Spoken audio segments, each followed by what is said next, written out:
చచ్చినా ఖాళీ చేసేదే లేదు. అయితే పోలీసుల్ని తీసుకొచ్చి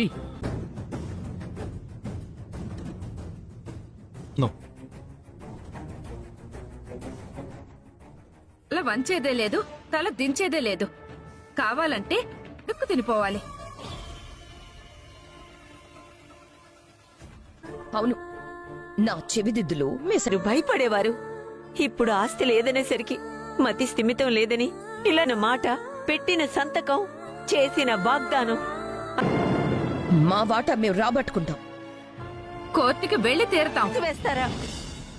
ఆస్తుల కోసం భాగాలు ప్రాణాలతో ఉంటారా?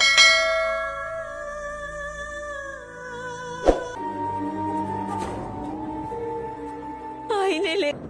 అయ్యో అమ్మమ్మ, అమ్మా అంత కళ. అమ్మయ్యా, నానమ్మకేం కాలేదు. బ్యాంకు వాళ్ళు చెప్పినట్టు ఏం చెయ్యాలి? బ్యాంక్ లోనికి వెళ్ళడమే. అప్పుడే 11 అయిపోయింది. హలో సంతోష్. సార్ చెప్పండి సార్. కావాలి, అందుకే లోన్ కోసం నేను కలవాలనుకుంటున్నాను. అయ్యో సార్, సార్ అన్నట్టు ఆ. ఆ డాక్యుమెంట్స్ అన్ని మీ పేరు మీద ఉన్నాయిగా, రావాలి. బాయ్.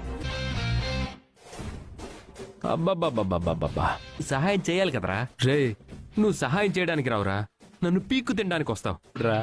ఒకవేళ తను ఒప్పుకున్నా నేను ఒప్పుకోను. అది నేను ఇప్పుడు నేనే అన్ని మూసుకొని హెల్ప్. పైన లోపలంతా నేనెప్పుడు ఒకేలా ఉన్నాను.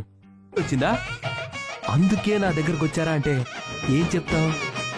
తిరగడానికి రెడీ అయ్యావు, మరి తనంతట తానే వచ్చి సాయిలు అడిగితే లోకువైపోతాం. తాతయ్య మాట కంటే మనకునే టైమా? హెల్ప్ అడిగినంత మాత్రాన కాళ్ళు పట్టుకున్నట్టు కాదు. నేనేమీ తగ్గట్లేదు. అయినా ఎవరాస్తే అడుగుతున్నాను రా. మా తాత డిస్టర్బ్ చేయకు. పెద్ద మగాడివైనా పెళ్ళం సపోర్ట్ లేకపోతే ఏమీ చేయలేం.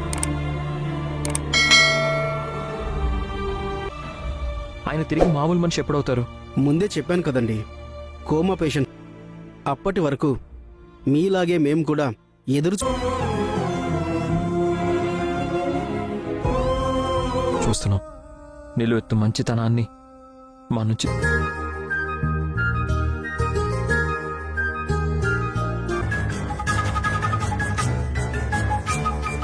ఇంటి ఉప్పు తిన్న విశ్వాసం కూడా వీళ్ళెవరికీ లేదని ఉప్పేయడం మానేశావా? ఉన్నారు కదా, రుచి చూసిన వాళ్ళు అంతా పిచ్చోళ్ళు.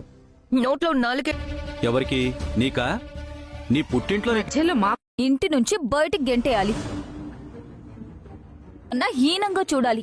అలా చూడలేదే. స్వప్న, ఏమో అది గుర్తుంచుకో. నేనెందుకు పోతాను? నాకు నా పుట్టే ఉన్నాయి. ఇదంతా ఇది మమ్మల్ని చంపుతావేంటి? రుద్రాణి, అయినా ఉప్పు ఎక్కువైతే తీసేలేం గాని తక్కువైతే అందరం చెలికత్తల్లాంటి వాళ్ళం. వీలైతే వింజామరులు చెప్పానా అన్నయ్య? చాలా బాగా చెప్పావు. నోట్లో బెల్లం పెట్టి ముక్కులో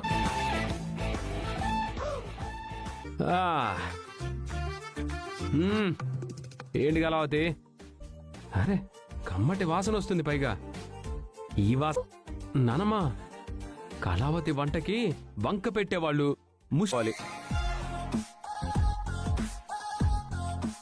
నానమ్మా, అసలు కళావతి వంట చేస్తే అన్ని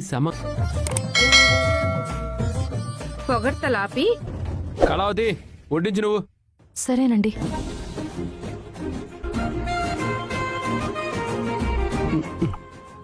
బా, ఇవాళ ఉప్పు తక్కువ కావాలా? నేను చెప్పాను కదా, నీ వంటకి వంక పెట్టే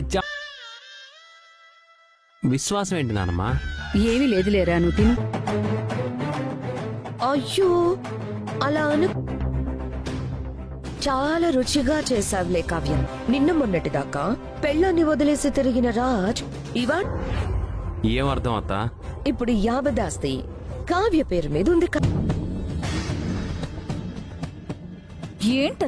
మా అందరికన్నా తెలివైన దానివి, బాగుపడిన దానివి. రాయించేసి అడుగులు వేస్తాం రాజ్. నీ మాటలోనే మడుగులొత్తుతాం. రాజ్, అయ్యో, ఏమండి? రాజ్, ఏమండి? పప్పు కావాలా పప్పు వేసుకోండి. వర్తించండి. లేస్తే ఆస్తి ఆస్తి. ఈ బొంద మీద వేసి కొట్టుకోండి.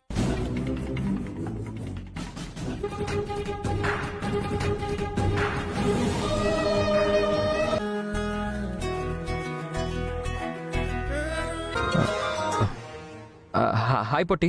హలో కుచి, ఏం చేస్తున్నావు? గీతం రాస్తున్నావా? అవును. అధ్యాసలోనే ఉంటావని నాకు తెలుసు కూచి. ఇంతకీ నీ ట్రైనింగ్ లక్ష్యాలు ఛేదించడం అంటే ఎంత కష్టమో, సాయంత్రానికి ఎంత అలసటగా ఉంటుందో తెలుసా?